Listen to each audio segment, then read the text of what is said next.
In the previous chapter, we introduced Schrödinger's equation, which describes the wave function of a particle. And we looked at a number of examples, but they're pretty much limited to one dimension. And the real world, of course, is three-dimensional, and the real world is made of atoms and molecules and so on. So in this chapter, we're going to focus our attention on a real world system, which is the atom. We're going to study atomic physics. In particular, we're going to focus our attention on the simplest of all atoms, which is the hydrogen atom. As is with many other systems, there was early indication of the quantization of energy in atoms, particularly in the hydrogen atom. And to look at the evidence of quantization of energy in the hydrogen atom, let's look at the following example, the so-called atomic spectra, by which I mean people study the light coming from the atom or absorbed by the atom. We study the spectrum, which is the wavelengths or the frequencies of light coming from or emitted or absorbed by this atom. If light is emitted by this atom and we study its spectrum or its frequencies or wavelengths, we say it's what's called an emission spectrum. And if light is absorbed by the atom, we call it the absorption spectrum. So we need to know the frequency or wavelengths coming from a certain type of atom, a certain type of light source. And you recall in physics 1C, we learned how to do that. And the key idea is to use what's called a diffraction grating. This is the centerpiece of a device called spectrometer, in which we separate different wavelengths of a beam of light, so we can distinguish what kind of light source it is. And here is the schematic diagram of a diffraction grating. Basically, it's an N-slit pattern. You have a whole number of slits separated by a small distance d, and when light propagates in a certain direction, parallel to each other from all these slits, the difference in path length between adjacent beams is d times sine theta. And if that equals a multiple wavelengths, then these two beams will be in phase. So with these two beams and these two beams, in fact, all of these beams will be in phase, and you will see a bright spot corresponding to a certain wavelength, lambda, in this particular direction. So by measuring the angle theta and knowing the slit separation, d, we can find that wavelength. So this is a spectrometer. How the spectrometer works is just a diffraction grating. And with that, we can find the wavelengths or a series of wavelengths coming from a certain type of atom. And as a review, you know, for visible light, which is a part of the electromagnetic wave spectrum, the wavelengths is somewhere between 390 nanometers to about 750 nanometers. And the corresponding photon, which will give us a wavelength in this range, can be calculated hc over lambda. We can find lambda by hc over the energy, and we find easily that the photon of a visible light is has energy somewhere between 1.6 eV to 3.2 eV. So that gives us some idea. It's a couple of eV per photon of visible light. Now, take a look at what people found for the hydrogen. This is the emission spectrum of hydrogen. It turns out light from the hydrogen doesn't have all kinds of wavelengths. It only has a series of discrete values of the wavelengths. In the visible light range, we have these colors coming from the hydrogen, and it is a unique signature of the hydrogen atom. In fact, if you go to a different atom such as helium, you'll get a different series of light. And you notice that each of these wavelengths is well defined. It's a very thin line. It doesn't spread out like this. This is from sunlight. Okay, sunlight has all kinds of colors, continuously changing in its frequency or wavelengths. Here you have what's called a line spectra. Line spectra. The spectrum of hydrogen or any other atom for that matter is made of a discrete series of uniquely defined wavelengths. And these are the four in the visible light range for hydrogen. So this is hydrogen. This mercury, as you see, has its own distinct series, which is different from the hydrogen. And here is neon with its own characteristic set of line spectra. All atoms emit wavelengths that are distinct. So the fact that you don't have a continuous beam of light, continuous wavelengths coming out, rather you have discrete sets of wavelengths, is very suggestive, because we know from the quantum hypothesis that the wavelengths or the frequency corresponds to what? The energy of the photons, right? And if the energy of the photons are continuous, then the light coming, then you can expect a spectrum like this, continuous spectrum. And the fact that you have only discrete values of wavelengths or frequency coming out of each atom tells us that energy of this atom is quantized. That is the idea. And you can compare the emission spectrum with absorption spectrum. How do you find out absorption spectrum? Well, you have a beam of light with continuous wavelengths, all kinds of wavelengths, and you let this beam of light pass through a chamber filled with this gas, for example, hydrogen gas. And the atoms in the hydrogen gas, the molecules, will then absorb certain type of wavelengths, selectively absorb. And after the light emerges from the gas, you will find that certain wavelengths are missing because they've been absorbed. They have been absorbed by the hydrogen, and this is called absorption spectrum. You can see here is emission, here's absorption. They correspond to each other. See that nicely? Correspond to each other. It's because whatever wave, whatever light the atom can emit, it can also absorb it. In the first case, an electron loses energy by emitting a photon. In the second case, the same electron absorbs energy by in terms of absorbing a photon. So the frequencies are the same. Here is a more detailed view of the spectrum for hydrogen near the visible light part. Again, you can see here there are 4 lines within the visible light range. There is a red one, a green one, a blue one, and a purple one. Those are very distinct, and it was known to people a long time ago, more than 100 years ago. In fact, a German physicist by the name of Johann Balmer studied the visible light part of the hydrogen spectrum. He studied the wavelengths for these lights, and it turned out, according to him, the wavelengths can be expressed with a unique formula, which can give you all these wavelengths, different values, 656.3, 486.1, and so on, in a single formula. And all the waves that can be described by this formula is called the Balmer series. It was discovered in the year 1885. But it turns out that the Balmer series was only one of the many, many series people found in the hydrogen atom, and was first discovered because it contained the visible light lines in the hydrogen atom.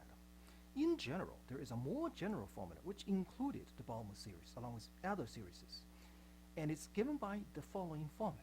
1 over the wavelength, not the wavelength itself, equals a constant times the difference between 2 terms. Each term has an integer in the denominator. This first integer is m, the next one is n. And to stay positive, m has to be less than n. In fact, m can be n minus 1, n minus 2, and so on. So for example, if m equals 3, then n must start from 4, going to 5, 6, and so on, to stay positive.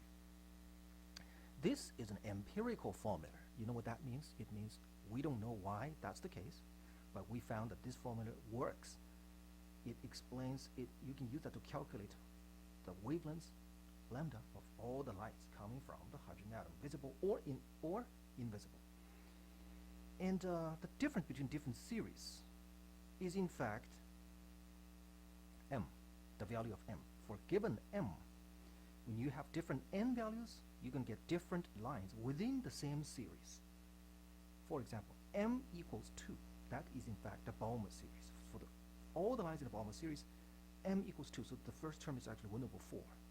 And the next term, this n can start from 3, right? 3, 4, 5, 6. And if you use n equal to 3, you find plug n equal to 3, you find this red one. N equal to 4, you find the green one. N equal to 5, you find the blue one, and so on.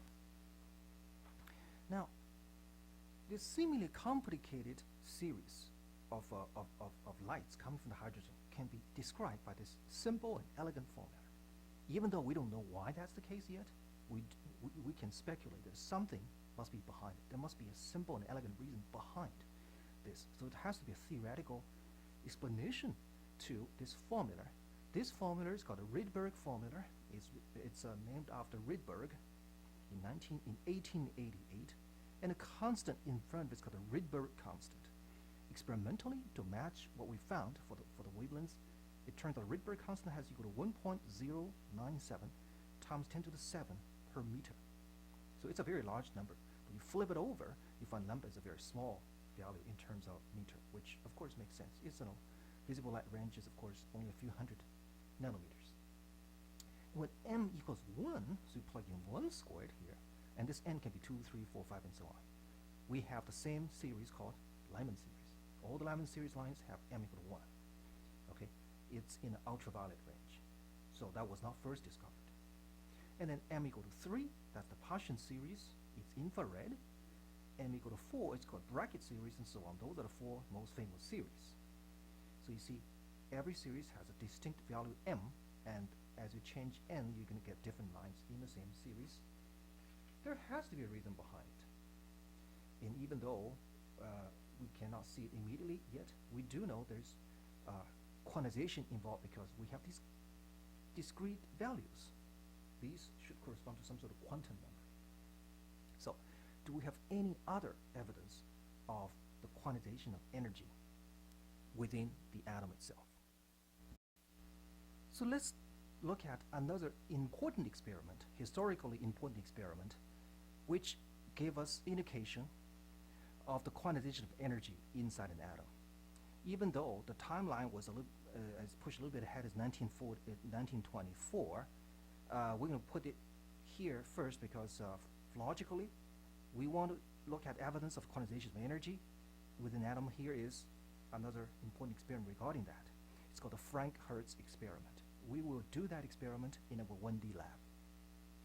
The Frank-Hertz experiment has a setup like this. This is all in German. The original experiment was conducted by these 2 German physicists. So we have here HD Dampf. Dampf means vapor. So this is mercury vapor. Okay, so it's basically just a gas of mercury atoms.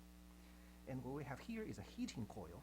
So this little circuit will heat up the coil, so the electrons will jump out of it. So you have here Hasberman, that's the heating voltage. The heating voltage. Cathode, as you know, this is the negative potential. Anode, that's positive potential. Okay, what's Beschleunigungsspannung? What is that? That is the so-called accelerating voltage. So you have a positive here and negative there. So it means when the electron comes out, they will be pulled towards it because of the acceleration potential. And what we have here is called Gegenspannung. So you see, it's so the polarity is reversed. We have a positive here, negative there, which means the electrons on its way here will be pulled, and then going from here to there, it will have to overcome a lower, a counteracting potential. So this is called counter voltage. Okay, Gegenspannung means counter voltage in German. So why do they have this design, and what did they found? Now here's what they found. They found that as you increase the acceleration potential, okay, as you increase the acceleration potential, they can measure the current that they collect here. The current, of course, is due to the electrons hitting this anode. And they found this current is some sort of quasi-periodic function of the potential that you apply. It doesn't go up monotonically, rather it goes up and then down, up and down, and up, and so on.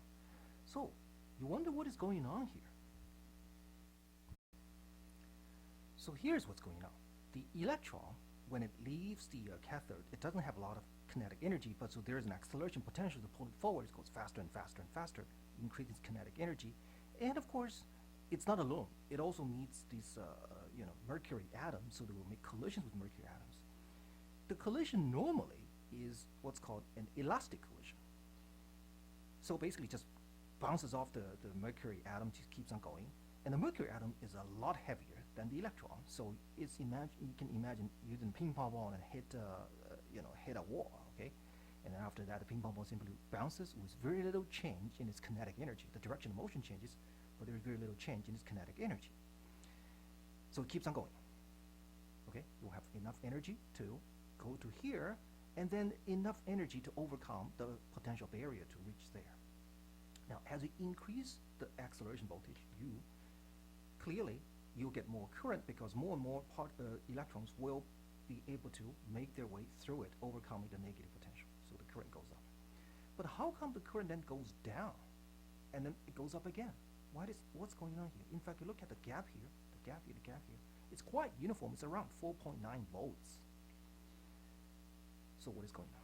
How come at V about equal to 4.9 volts, so the potential difference between here and there is about 4.9 volts, all of a sudden the current started to decrease? What's going on? The explanation went like this. The electron with 4.9 eV of energy, if you give it 4.9 volts, right? It will have 4.9 eV of energy.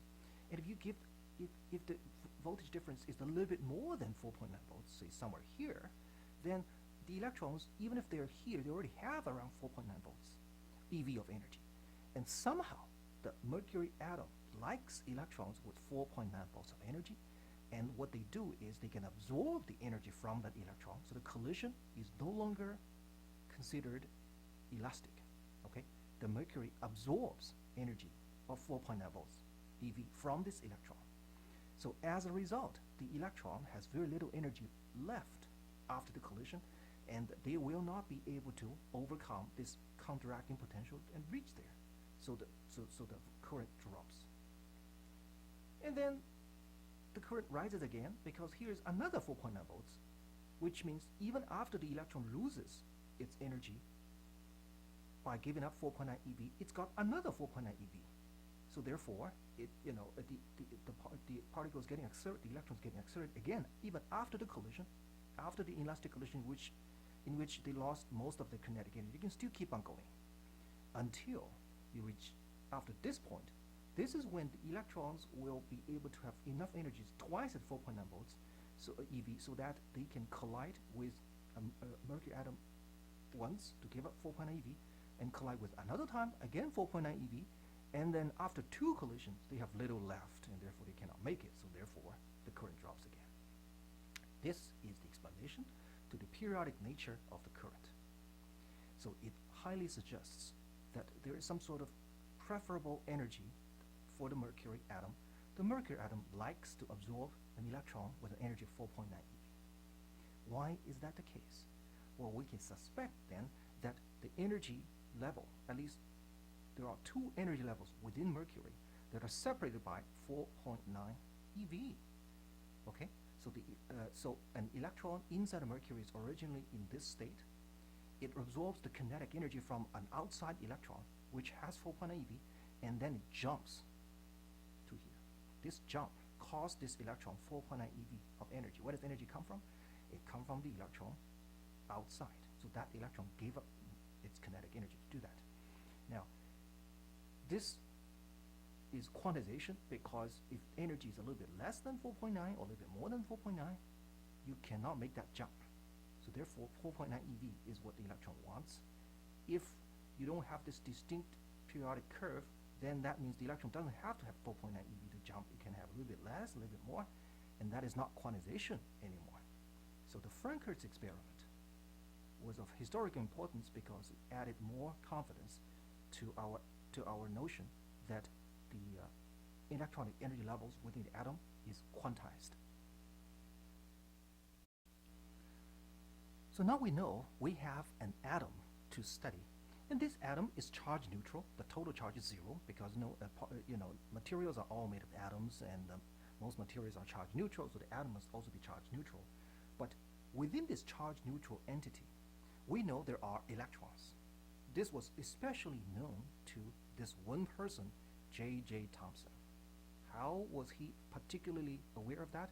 because this guy discovered the electron, okay? He discovered the electron. I believe the year was about 1885, 87. That was when he discovered the electron. So he said, okay, there are electrons, negative, very small light particles. And on the other hand, the whole thing is charge neutral. The whole atom is charge neutral, so there must be some positive charge somewhere else. The question is how do you put them together? The positive charges plus the negative electrons all within the same atom. How do you put them together? You have to construct what's called a model. Okay, a model to describe it.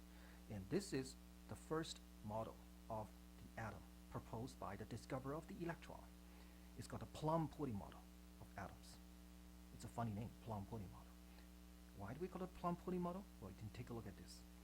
Okay, this is the picture of an atom according to the plum-pudding model. The electrons are like the raisins.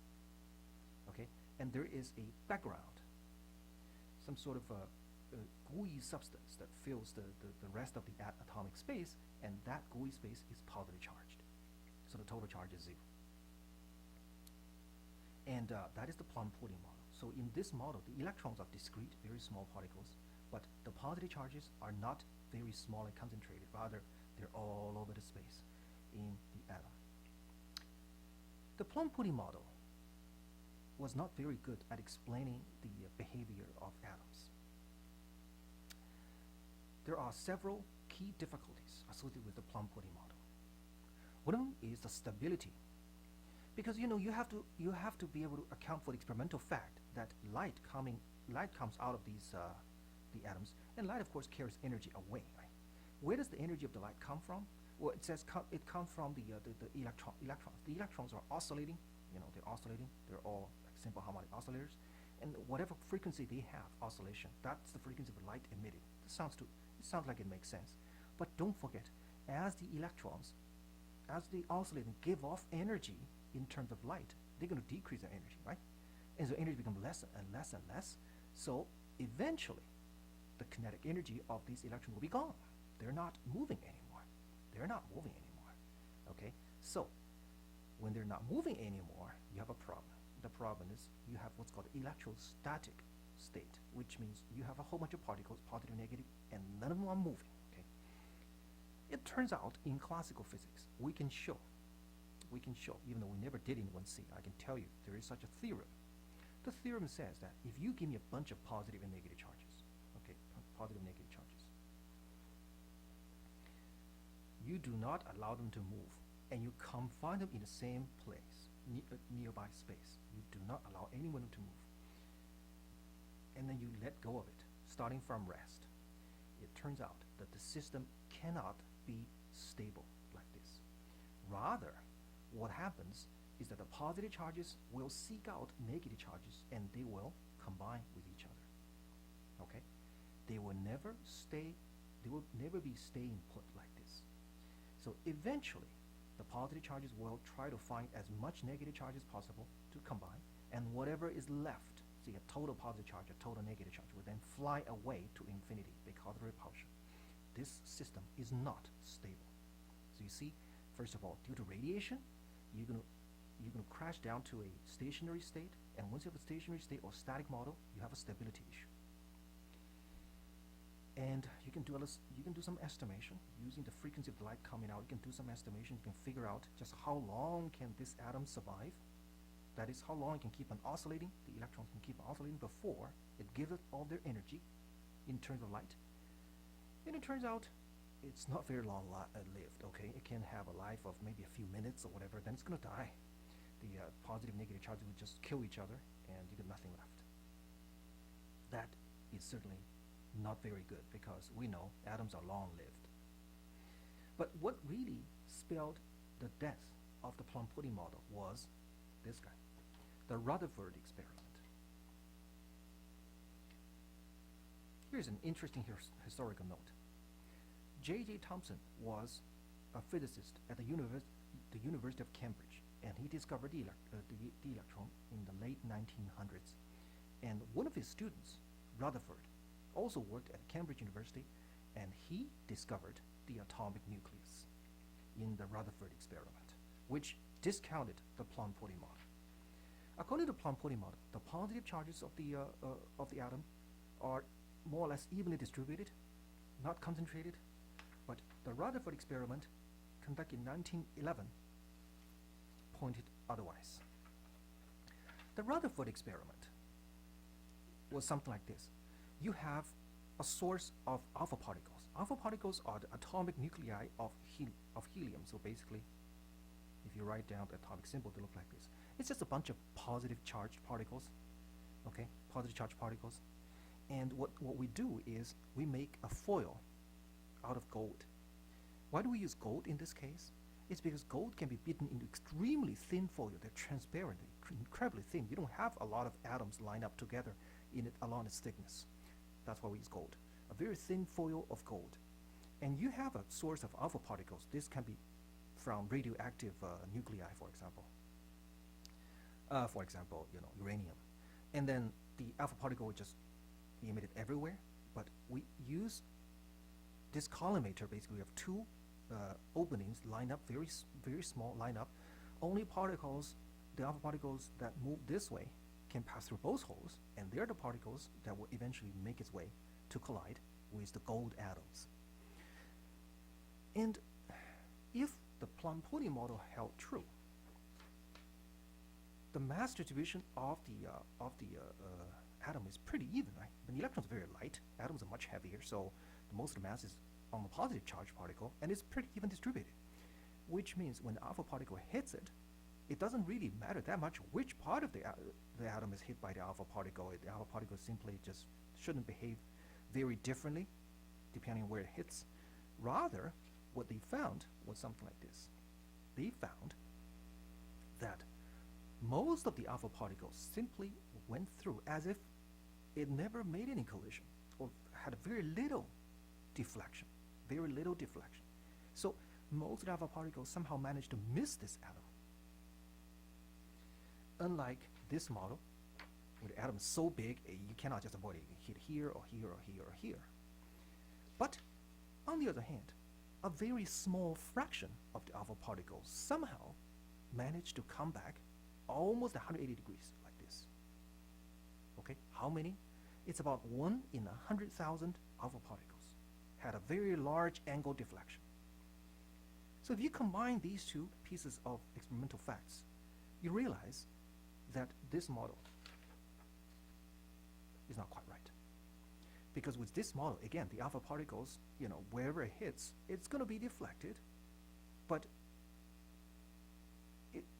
in reality, we have most alpha particles somehow going right through, so they miss this deflection.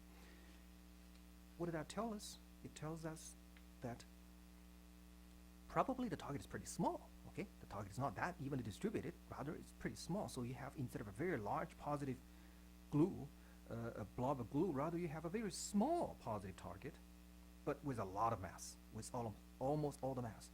The electrons on the other hand, occupy most of the space. This is mostly empty space, unlike here. It's mostly empty space. Now imagine an alpha particle coming in. Unless the alpha particle happen to hit this very small core, it's just going to go like this.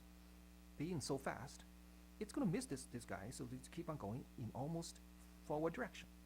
But once in a long while, you have this alpha particle which happens to be aiming straight at this very small core and will be bounced right back, right? So this model, if you assume that all the positive charges are concentrated at a very small portion, very small region within the atom, you can then explain the outcome of the Rutherford experiment. And Rutherford called this positive charge, which occupy a very small space but has almost all the mass of the atom, he called it the nucleus. So here is a schematic diagram for what's going on inside an atom according to the Rutherford experiment.